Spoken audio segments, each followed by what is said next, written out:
O pessoal que acompanha o Big Brother foi dormir tendo o Pyong Lee como um dos favoritos do programa, um dos mais queridinhos do programa, e acordou agora com o Pyong Lee cancelado. A gente já vai entrar nessa história aqui do cancelamento do Pyong Lee, o que aconteceu essa noite, mas antes disso eu quero analisar o que é, na verdade, a essência do vídeo de hoje, aquilo que eu quero falar, aquilo que realmente me inquieta.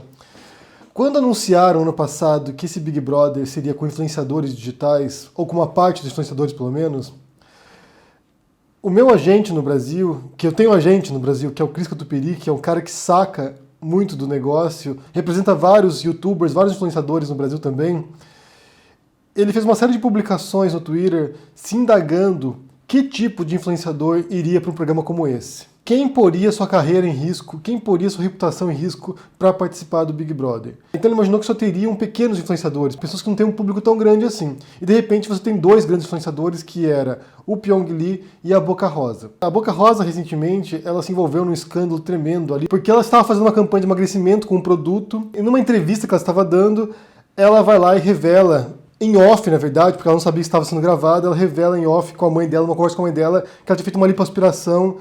E isso deu um shitstorm tremendo para ela, ela teve que se justificar depois, passou semanas se justificando, perdeu um monte de inscritos. E a impressão que deu é que ela tentou entrar no Big Brother para tentar renovar a imagem dela, embora ela seja enorme no Instagram e em outras redes sociais. E não ajudou, na verdade.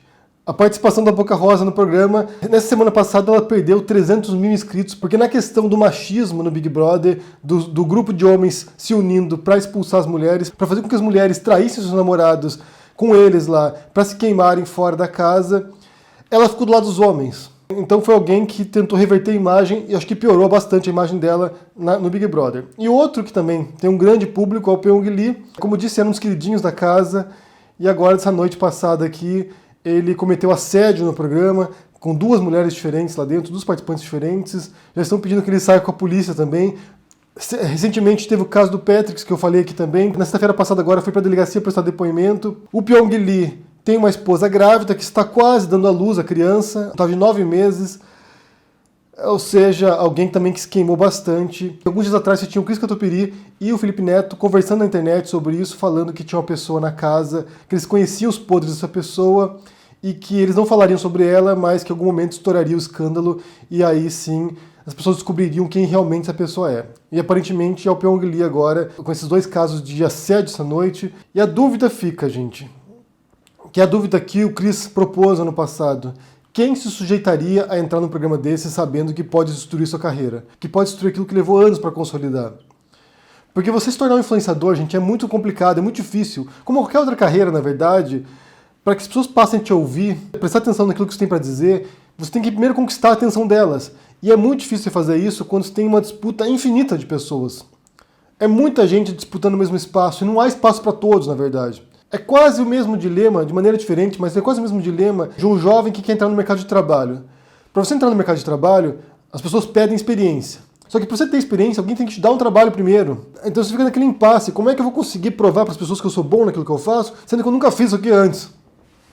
É a mesma coisa com influenciadores digitais. Que os influenciadores hoje eles são a versão atualizada, a versão século XXI do formador de opinião.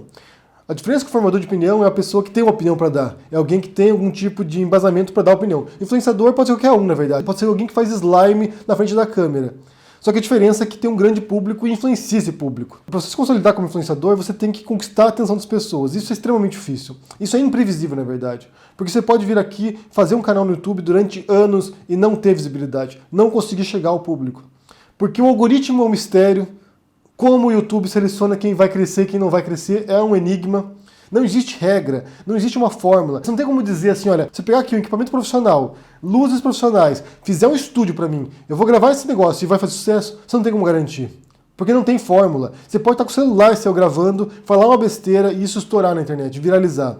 E você pode ter toda uma produção super profissional e não dar certo. Você está disputando espaço com milhões de outras pessoas, muitos falando coisas parecidas contigo, e quem vai crescer nesse espaço, quem não vai crescer, é imprevisível. Então chegar ao status, por exemplo, do Pyong Lee ou da Boca Rosa, que tem milhões de seguidores na internet, milhões de pessoas que acompanham o que eles dizem, é muito difícil. E tem uma grande dose de sorte também. Não é apenas ter ideias boas, não é apenas ter uma apresentação boa, não é apenas ter um bom equipamento, é uma boa dose de sorte. Alguns largaram primeiro nessa corrida, chegam primeiro, outros largaram depois e conseguem chegar também primeiro. Então não tem como determinar quem vai fazer sucesso ou não na internet. É algo muito imprevisível. E quando você vai para um programa como esse, que dispõe 24 horas por dia, e todos estão te acompanhando lá 24 horas por dia, a chance de você fazer alguma coisa que vai te queimar é muito grande. É muito grande. Porque você não é legal o tempo todo, você não é genial o tempo todo, você não é inteligente o tempo todo, você não é interessante o tempo todo. Em algum momento você vai escorregar ali e isso vai te marcar, isso vai te prejudicar. No caso da Boca Rosa, que já tinha um histórico de fazer cagada antes, a líder da casa, ela se mostrou como ela é. Ela diz isso, né? Como eu sou de verdade. Fez xixi na cama. E nesse caso do machismo também, ficar junto com os machistas, foi muito negativo para a imagem dela. O público até gosta de pessoas imperfeitas.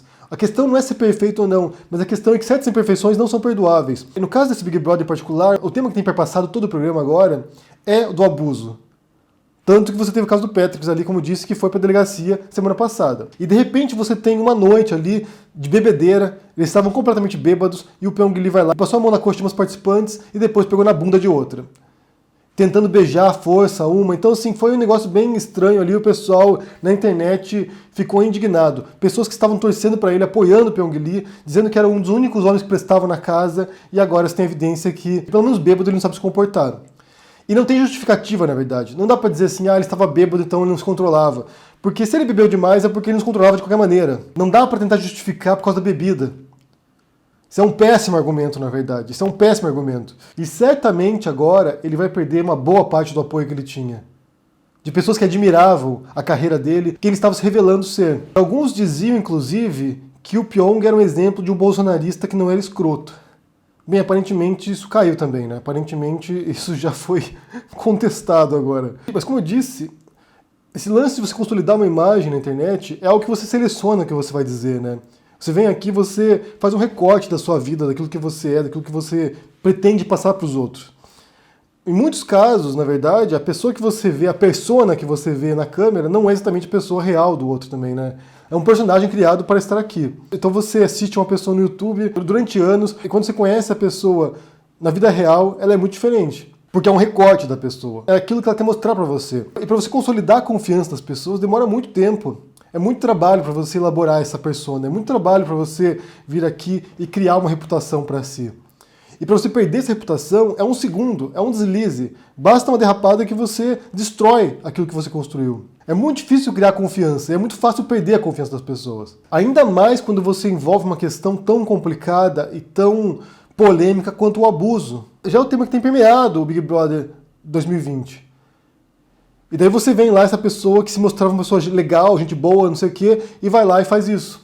Porque um anônimo, ele tem pouco a perder quando participa do Big Brother. Bem, até tem o que perder também, né? Você tem casos ali, por exemplo, logo no começo do Big Brother, que tinha o Dr. G, que era um médico, que sai como vilão do programa, mas tem pouco a perder. Muita gente está disposta a qualquer coisa para ser famosa. Como se a fama por si própria fosse um objetivo. Vou me tornar famoso e depois de ser famoso as portas se abrem. E não é bem assim, na verdade. A fama é o que tem de mais efêmero de tudo. Você é famoso hoje, amanhã ninguém lembra mais de você. Por outro lado, a consolidação de uma carreira é algo que leva muito tempo. São muitos anos construindo uma carreira, construindo uma reputação, construindo um nome. E que também pode ser destruído num instante. Às vezes de maneira desonesta, como você vê em alguns casos de alguém que é denunciado, vai para a boca do povo, a pessoa é queimada publicamente, depois provam que era mentira. Mas é muito fácil destruir uma reputação de alguém com base em mentiras, muitas vezes, e com base em difamação. Mas, em muitas circunstâncias, a destruição da carreira é consequência de atos das pessoas. Elas vão lá, trabalham para consolidar seu nome, e depois elas mesmas, achando que estão acima do bem e do mal, vão lá e se destroem também. Tem um termo grego para isso que se chama hubris, que é a desmedida. Quando você chega num patamar, quando você acha que está além dos demais. É a falha trágica da tragédia grega. Quando o herói acha que ele está acima dos deuses até. Quando ele se equipara aos deuses. Então, para a gente pensar hoje, já que se deu essa história com o Pyong Lee durante a noite, é a mesma pergunta que o Chris fez no passado. Que tipo de influenciador estaria disposto a pôr em risco sua carreira, seu nome, para participar de um programa desse? Sendo que as recompensas não são tão evidentes assim para quem já é conhecido. Eu quero mencionar um caso aqui que foi do PC Siqueira. O PC Siqueira participou no passado do Aprendiz. Aprendiz com Influenciadores. E ele disse que ele participou do programa pensando que sairia mais odiado do que ele entrou. E de fato havia um grande ódio contra o PC Siqueira na internet. Ele tem seus seguidores, tem seus fãs, mas muita gente odiava o PC Siqueira gratuitamente.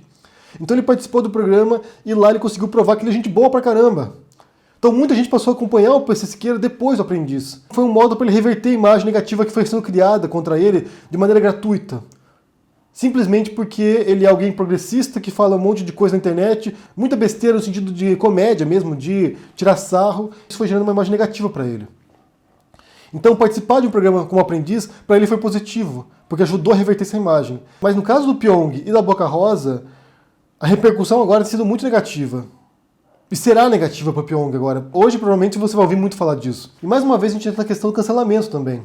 Porque agora a turma que apoiava o Pyong Lee vai cancelá-lo publicamente. E é claro que tem também alguns limites a serem cruzados no qual você não pode mais concordar nem compactuar com ações da pessoa que se admira. Então, nesse caso particular de abuso, de assediar mulheres, é realmente difícil defender qualquer coisa aqui. Mesmo para quem é muito fã do cara. Então eu quero saber de vocês, se vocês acompanharam essa história agora, que foi de madrugada que aconteceu isso, gente. Vocês vão acordar agora e vão ver essa história acontecendo.